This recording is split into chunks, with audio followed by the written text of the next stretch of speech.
જય અલગધણી. આ શરીર છે ને એ કાગળની હોળી છે, કાગળની.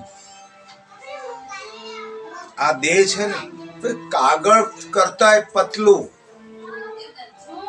કાગળ તો કાઠો હોય અને એના કરતા પણ આ એક ફુગ્ગો છે. એને દેશી ભાષામાં આપણે એને ફુગ્ગો કહીએ. અને એ ફુગ્ગો છે ને એને ફૂટતે વાર નથી લાગતી. પાણીનો પરપોટો ફૂટે છે એને વાર લાગે છે, એનું અસ્તિત્વ મટી જાય છે. તો હું ને તમે આપણે ફુગાઓ છીએ, છતાંય અરે ભાઈ માયામાં છીએ એટલે માયાની જંજાળ તો હોય જ. અરે માયાને તો સંભાળવાની જ હોય. માયા નહીં સંભાળીએ તો કોણ સંભાળશે? આ જગતમાં માયામાં રહીને જ જીવવાનું છે. પહેલાના ઘણા લોકો ગયડાઓ કહેતા કે ઘરમાં આમ કામ કરવું પડે ને, કાંઈ નોકરી કરવી પડે ને, કાંઈ મજૂરી કરવી પડે ને, ગારમાં ગાર વાઢવા પડે, ખેતીનું કામ કરવું પડે ને, એટલે આમ ખરાબ ભાદરવામાં ગાર વાયો હોય ગવાર, અને એ ગવાર વાઢવું પડે ને, નોકરી મૂક્યા હોય, હેડું મૂક્યા હોય, અને એ ગવાર વાઢવો પડે ને તો ઘણા લોકો બાવા થઈ જતા. ગાર માટે ગાર વાઢવો પડે એટલે બાવા થઈ જતા. એવું તો અત્યારે નથી.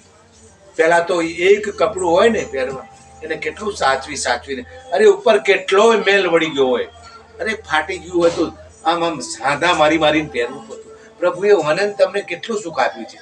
તો અત્યારે તો બહુ સરસ છે. તો બાવા બનવાની ગાર વાળતા લોકો બાવા બની જતા અને એમ કાઠું પડે એટલે સંસાર મૂકીને જતા રહેતા. જય ગિરનારી, જય ગિરનારી. તો મેં એક દળ પૂછ્યું કે જય અલગધણી. તો મેં કીધું ભાઈ આ જય ગિરનારી એટલે શું? અલગધણી એટલે શું? अलख निरंजन. तो अलख निरंजन शू? अरे बच्चे आप नहीं पूछ सकते मेरे को. केम ना पूछाय? जवाब आपो बापू, जवाब आपो. जय अलगधणी. अरे भाई यानो जवाब तो आपो.